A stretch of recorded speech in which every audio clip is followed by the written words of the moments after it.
Muito bem, aula 4 na classe de adolescentes.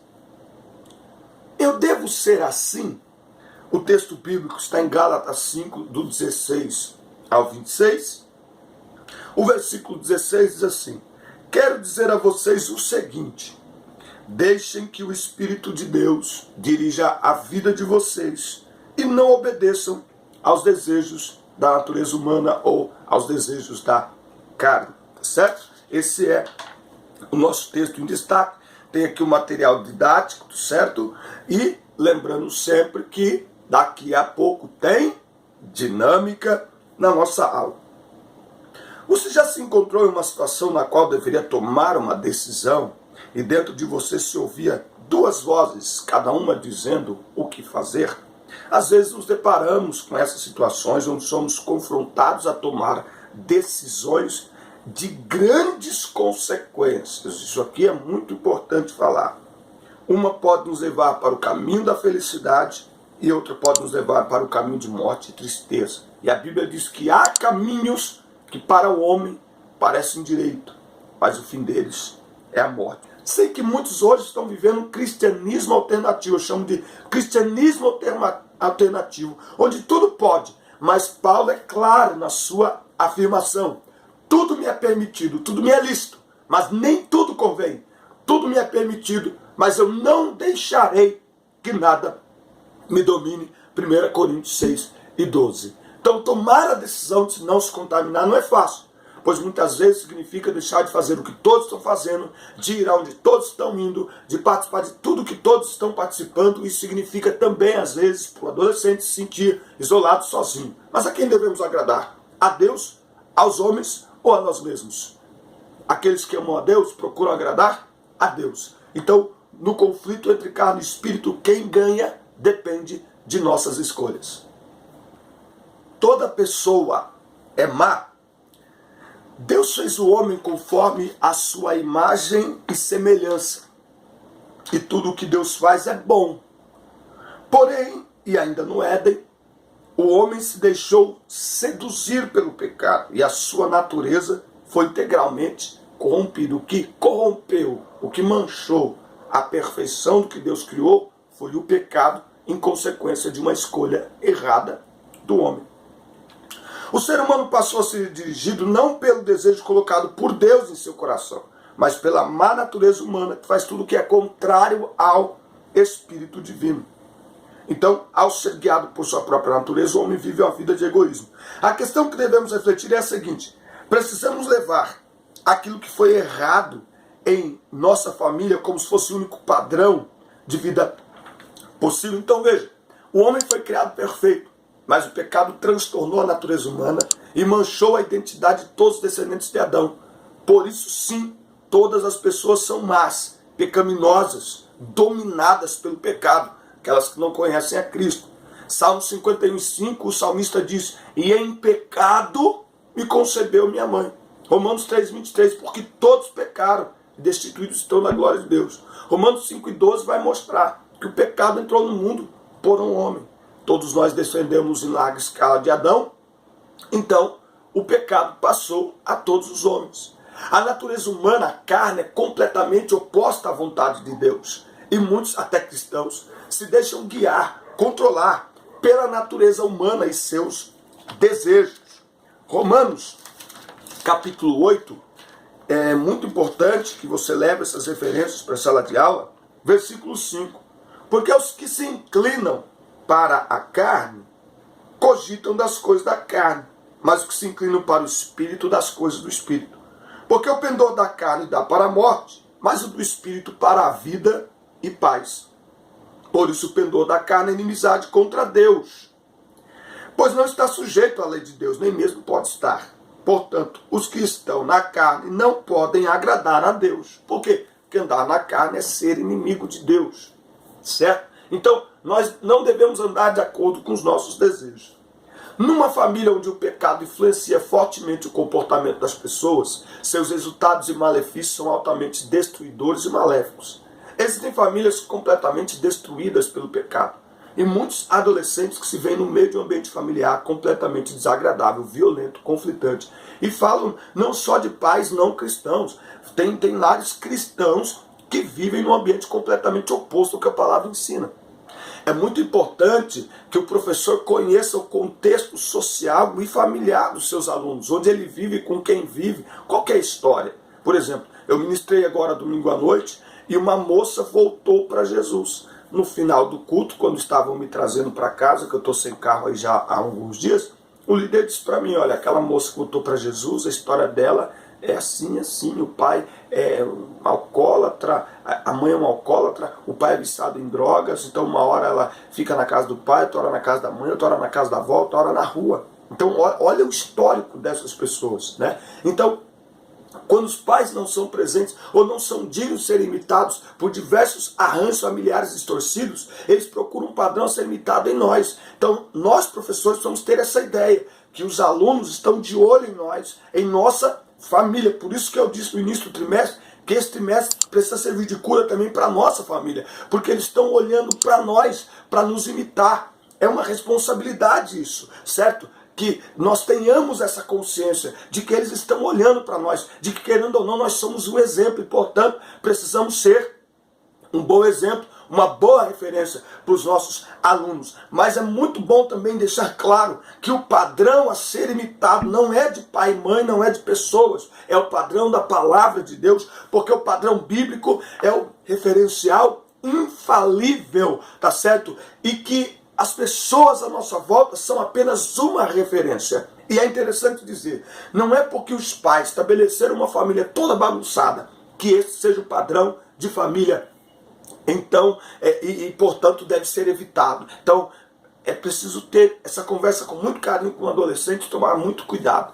Existem meninas que não desejam se casar, porque quando elas olham para o contexto familiar, quando elas olham para o pai, a figura masculina hoje, ela está sendo desconstruída e nós, homens, contribuímos muito para isso. Nós precisamos restaurar a figura masculina dentro de casa, de acordo com a palavra de Deus, para sermos um exemplo. Mas é bom dizer ao adolescente que nem sempre as pessoas que deveriam são os bons exemplos, são exemplos a serem imitados. Então que eles olhem para a palavra de Deus e entendam que não é porque o contexto familiar em que eles nasceram é um contexto conturbado, que família é aquilo. Não, família é uma bênção, é um projeto de sucesso criado por Deus. E se algumas famílias não estão dando certo, é porque ignoraram o padrão, o projeto de Deus estabelecido na sua palavra. Então o que eles precisam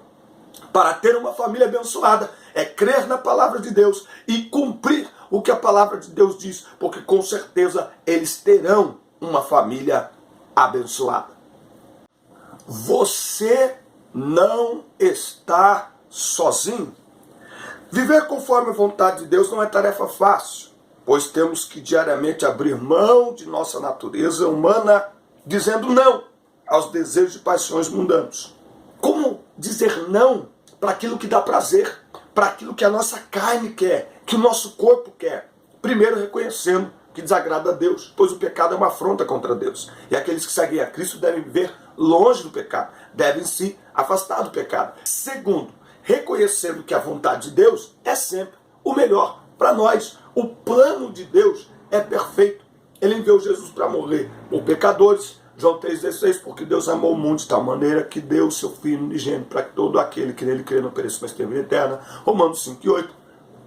Mas Deus prova o seu amor para conosco pelo fato de Cristo ter morrido por nós, sendo nós ainda pecadores. E mesmo sabendo que continuaríamos sujeitos ao pecado e a pecar, Ele nos deu o Espírito Santo, o Paracletos, aquele que habita em nós e está ao nosso lado para nos ajudar em nossas decisões e para nos levantar quando cairmos. João 14, 16 e 17, o intercessor, aquele que nos apresenta diante do Pai quando erramos, quando falhamos. Romanos 8, 26, o Espírito intercede por nós, Ele nos ajuda em nossas fraquezas. Mas tudo isso aqui envolve também mudança nas decisões e atitudes. Ser guiado pelo Espírito significa andar de acordo com a palavra de Deus e não com os próprios desejos. Marcos 8, 34. quem quiser vir após mim, negue-se a si mesmo. Aliás, esse é o maior desafio de todos que querem de fato seguir a Cristo. Negar em primeiro lugar a nós mesmos, ou seja, colocar o ego de lado, o orgulho, a arrogância, o sentimento de vingança e revolta. Tem muitos adolescentes que, pela situação em que eles nasceram e que vivem, eles têm um coração cheio de mágoa, de rancor, de ódio, de desejo de vingança. E aceitar as mãos do Senhor, que estão disponíveis para nos levantar e nos conduzir a uma vida abundante e próspera, de acordo com a sua palavra. Então, a grande questão aqui, primeiro, você não está sozinho. Segundo, você pode ser um agente de transformação dentro da sua família.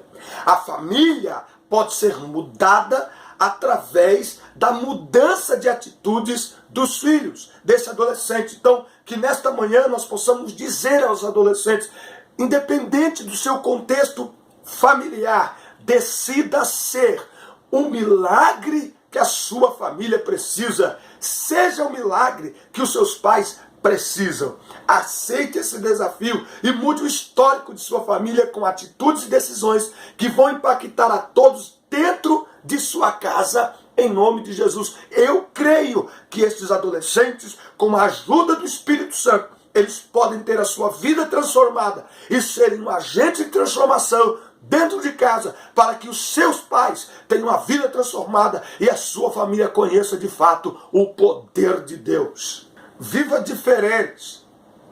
A escolha é nossa. Quantas vezes a desobediência a Deus não lhe pareceu algo tão bom? Afinal, qual é o problema? É o mentirinco lá na prova, enfim. É tudo uma questão aqui de escolha. Embora a natureza humana, ela queira tudo contrário à vontade de Deus, nós vimos que temos o Espírito Santo para nos ajudar, para nos aconselhar, para nos dar graça. Agora, a escolha de viver de acordo com o Espírito Santo e com a palavra de Deus, ela é nossa. Veja que Daniel decidiu não se contaminar. A decisão foi dele. Timóteo é aconselhado a fugir dos desejos da mocidade. A decisão é dele. Deus sempre colocou diante de nós a escolha, a decisão. Somos nós que temos a habilidade para escolher e a oportunidade para escolher. Toda vez que escolhemos ser diferentes do que a sociedade ensina e reproduz, isso causará transtornos para nós. Pois andar na contramão significa bater de frente com o sistema predominante no mundo. Não dá para fazer associação com o mundo, fazer acordos. Escolher ser diferente envolve ações e atitudes diferentes que muitas vezes são bem impopulares. E nossa escolha é importantíssima que se tenha em mente uma coisa. Não conseguiremos sem a ajuda do Espírito Santo. Ninguém se mantém afastado do pecado se não estiver cheio do Espírito Santo. Por quê? Porque o que nos liberta do pecado é a palavra. Romanos 8,32. E conhecereis a verdade vos libertará. João 17,17. Santifica-os na verdade, a tua palavra é verdade. E é o Espírito Santo que nos guia na palavra e nos convence do pecado. Então nós precisamos da ajuda do Espírito Santo. João 16, de 8 a 13, tá certo? Para ilustrar essa lição e para ilustrar essa ajuda indispensável do Espírito Santo, nós temos aqui uma dinâmica muito simples, mas muito interessante, que eu quero compartilhar com vocês para finalizar esta aula, tá certo? Vamos à nossa dinâmica e no final da aula, lembre-se que nós terminamos sempre com um mural de fotos de classes de EBD por todo o Brasil e pelo mundo, tá certo? Vamos à nossa dinâmica.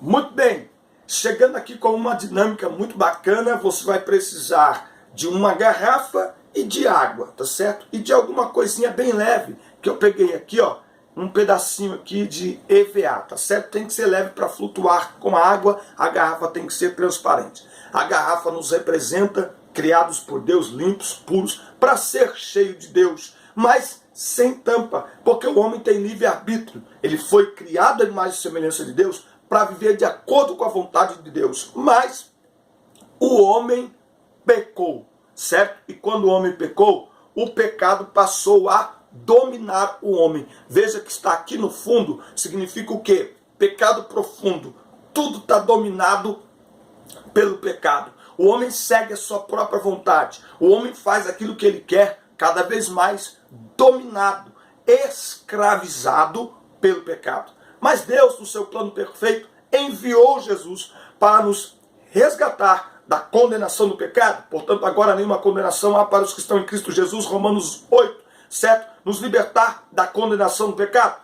Também para nos libertar do domínio do pecado, Romanos 6, do 11 a 14, não reine, portanto, o pecado em vosso corpo mortal, para lhe obedecerdes em seus desejos descontrolados, tá certo? Porque agora vocês não estão mais debaixo da lei, estão debaixo da graça, o pecado não pode mais lhes dominar. Mas, para o pecado não nos dominar, não basta apenas a vontade. Eu não quero pecar, eu não vou pecar. Não, é preciso mais do que vontade, é preciso que esse espaço seja preenchido com algo que faça com que o pecado perca o domínio e o espaço na nossa vida. Por que ele sempre ficará aqui dentro?